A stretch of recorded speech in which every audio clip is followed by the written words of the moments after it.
Hörmətli tamaşaçılar, bugünkü buraxılışımızı Donald Trump'ın Amerika liderinin açıqlamaları ilə başlayırıq. Dünən bir neçə saat öncə daha doğrusu Donald Trump CBS telekanalına geniş bir müsahibə verib və bu müsahibədə əsas mövzulardan biri Rusiya-Ukrayna müharibəsi mövzu olaraq yer tutub və Donald Trump bu dəfəki açıqlamasında bildirib ki, yaxın aylarda müharibə bitə bilər. Çünki Donald Trump'ın bununla bağlı bəzi taktikaları var və taktikalardan biri də ölkələrə yüksək tariflərin tətbiq edilməsidir.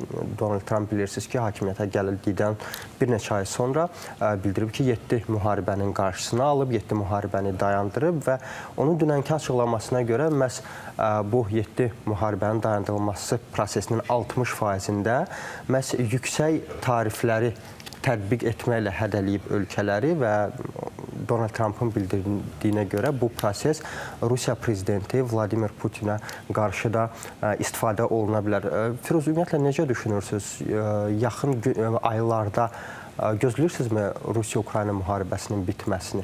Ümid eləyirəm Süleyman, amma açığı gözləmirəm. Hiss olunur ki, mənim şəxsi fikrimdir ki, məncə Rusiya tərəfi də istəyir ki, artıq müharibə bitsin. Sadəcə olaraq mümkün qədər az güzəştə getməyə çalışır. Ukraynanın öz, belə deyək, həqiqətləri var. Onlar da başqa cür yanaşırlar. Trump'ın da həm öz maraqları var. Burada yəni ki, biznes maraqları var, siyasi maraqları var, həm də şəxsi maraqları var. Şəxsi maraq deyəndə nəyi nəzərdə tuturam? Yəni, artıq daha çox sülhə, belə deyək, qatqı vermiş lider kimi bəlkə də tarixə keçmək istəyir. Bəlkə də düzdür, onun səbəbi çox da maraqlı deyil. Ümid eləyirik bunu bacarar. Çünki fərqi yoxdur. Əsas odur sülh olsun, müharibə olmasın.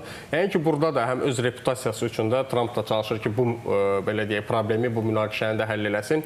Mən ümid edirəm ki, ən qısa zamanda artıq müharibə bitər. Ümumiyyətlə, bütün müharibələr bitər və sülh olar bütün dünyada. Amma çox da inanırammı? Mən yox, inanmıram. İnanmayan təkcə siz deyilsiniz, Firuz. Çünki bəzi ekspertlər, bəzi analitiklər də inanmır. Çünki Trump hakimiyyətə gəlməmişdən öncə də deyirdi ki, mən hakimiyyətə gələn kimi 24 saat ərzində bitirəcəm müharibəni. Hatırlayırıq o sözləri. Daha sonra hakimiyyətə gəldi, dedi. Publikaya hesablanmış açıqlamaları. Bəli, hakimiyyətə gəldikdən sonra dedi, qısa müddət, bir ay vaxt verin, dayandıracağım. Daha sonra açıqlamalarında bildirdi ki, mən bu müharibənin dayandırılmasının bu qədər çətin olacağını düşünmürdüm. Ona görə hələ ki müharibə davam edir. Görək bu dəfə necə olacaq da, tək ki. Müharibədə əsas rol oynaya biləcək silahlardan biri Tomahawk raketləridir. Birləşmiş Ştatlar istehsalı. Bilirsiniz ki, Ukrayna prezidenti Vladimir Zelenski artıq Ukrayna Birləşmiş Ştatlar münasibətlərinin isinməsindən istifadə eləyərək bu raketlərin Ukraynaya tədarük edilməsini istəyir. Vladimir Zelenski hesab eləyir ki, məhz bu raketlər aparıcı rol oynayacaq müharibənin həllində, istər Ukrayna infrastrukturunu qorumaq üçün, istərsə də Rusiyanın dərinliklərinə zərbə endirmək üçün rəsmi Kiyev hesab eləyir ki, artıq Ukraynanın bu silahlara ehtiyacı var və bir müddət əvvəl CNN telekanalı məlumat yaymışdı ki, Pentagon artıq bu raketlərin Ukraynaya tədarükünü təsdiqləyib, amma son qərar təbii ki, ölkə prezidenti Donald Trump'a məxsusdur. Bir çox ölkələr, Avropa liderləri gözləyirdilər ki, Donald Trump bunu təsdiqləyəcək və Tomahawk raketləri Ukraynaya tədarük eləyəcək, amma biz bunu görmədik. Elə bu məsələyə də toxundu CBS müsahibəsində Donald Trump və bildirdi ki, hələ ki Ukraynaya bu silahları göndərmək niyyətində deyil. Təbii ki, biz bu prosesin nəticələrini, təbii ki, Donald Trump'ın açıqlamasının əks-sədasını Ukraynadan izləyəcək, yəqin ki, Ukrayna rəsmilərindən yaxın saatlar ərzində.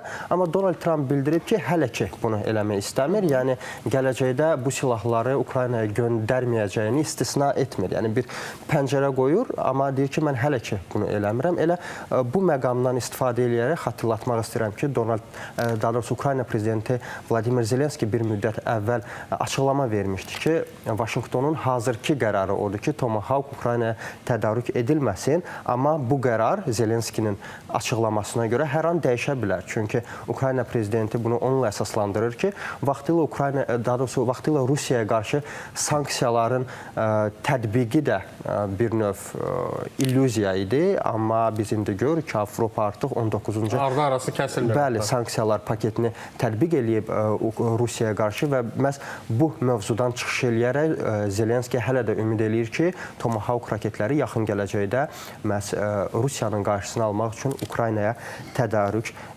olunacaq. Qeyd eləmək istəyirəm ki, Trumpın bir digər maraqlı açıqlaması onun seçkilərdə növbəti dəfə namizədliyinin irəli sürülməsi ilə bağlıdır. Trumpın bildirdiyinə görə artıq növbəti dəfə o namizədliyini irəli sürmək istəmir, amma bir digər tərəfdən deyir ki, Birləşmiş Ştatların bir sıra əhalisi istəyir ki, Donald Trump yenidən namizədliyini irəli sürsün. Bir replika ilə də çıxış eləyib, demokratlara söz də atıb və bilir ki, demokratlardan fərqli olaraq respublikaçılar arasında çox güclü namizədlər var. Prezident ola biləcək. Düzdür, Donald Trump bu adları açıqlamadı. Bildirdi ki, hələ ki tezdir, vaxtı gələndə açıqlayacaq. Amma iddialara görə biz Donald Trump hakimiyyətə gələndən sonra qərb nəşrləri yazırdı ki, Donald Trump özündən sonra varisi məhz J.D. Vance-i görür, hazırki vitse-prezidenti. Çox güclü siyasətçi adlandırırlar, respublikaçılar arasında çox böyük nüfuza sahib olan şəxsdir hazırda və Donald Trump bəlkə də yaxın gələcəkdə onun adını açıqlayacaq namizəd olaraq. İstənilən halda maraqlı prezident kimi artıq tarixə öz qərarları ilə düşməyi bacardı.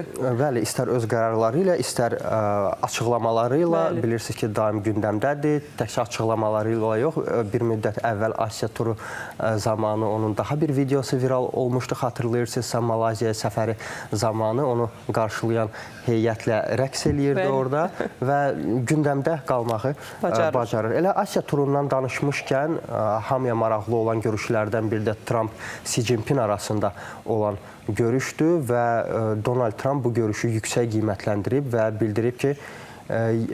bildirib ki, yaxın gələcəkdə iki ölkə arasında davamlı sülhün gedişatı üçün iki ölkə arasında münasibətlərin daha da irəliyə aparılması üçün bu çox yaxşı və məhsuldar görüş oldu.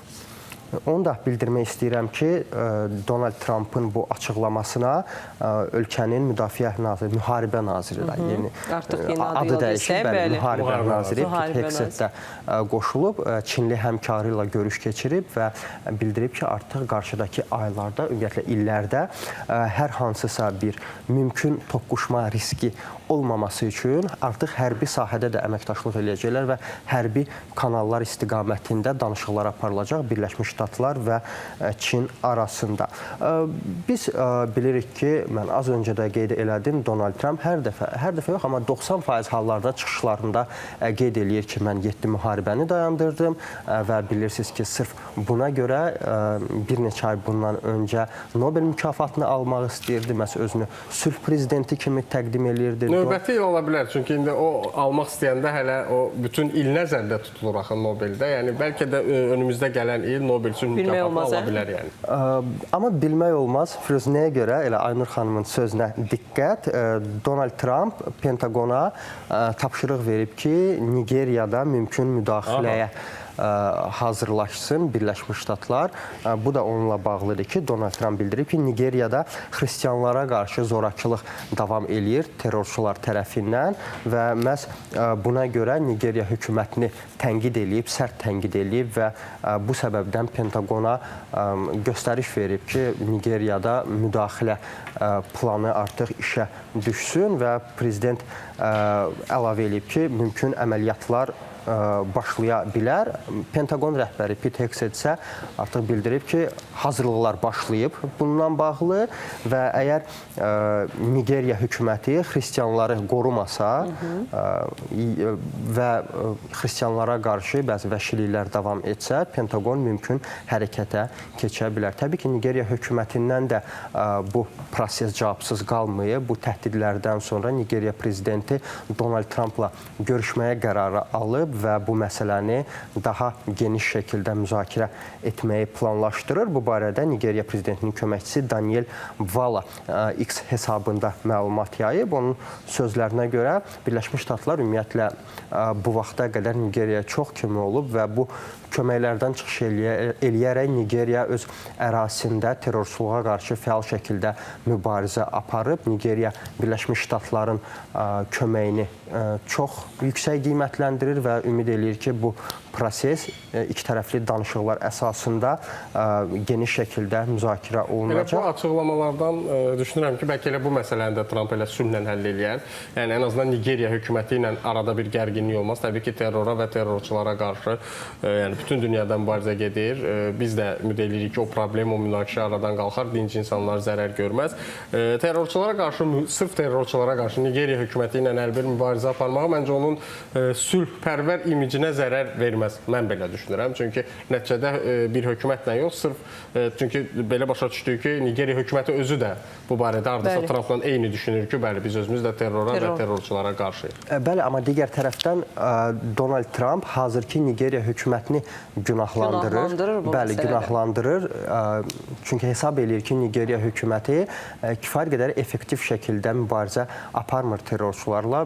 Biz də bilirik ki, hazırda silah satışı həyata keçirir Birləşmiş Ştatlar Nigeriyaya və məhz bu səbəbdən Donald Trump həm də onunla hədələyib ki, bu silah satışını dayandıra bilər və ümumilikdə bütün yardımları Nigeriya hökumətinə dayandıra bilər. Sonda mən bir daha Əfqanistandakı zəlzələ mövzusuna qayıtmaq istəyirəm. Biz 8 efirində məlumat vermişdik. Əfqanistanın Hindukuş dağlarında 6,3 bal gücündə güclü bir zəlzələ baş verib və zəlzələ nəticəsində 7 nəfər ölüb, 150-yə yaxın yaralı var indiki məlumata görə. Amma ekspertlərin bildirdiyinə görə CNN telekanalının analitiklərin və bu sahədə mütəxəssislərin rəylərinə istinadən verdiyi məlumata görə dağıntılar kifayət qədər ciddidir və ölən şəxslərin, yaralanan şəxslərin sayı arta bilər. Mən eyni zamanda bildirmək istəyirəm ki, Əfqanistanla yanaşı gecə ərzində də regionumuza yaxın ərazilərdə zəlzələlər baş verib. Xəzər dənizini qeyd edə bilərəm, 3,2 bal gücündə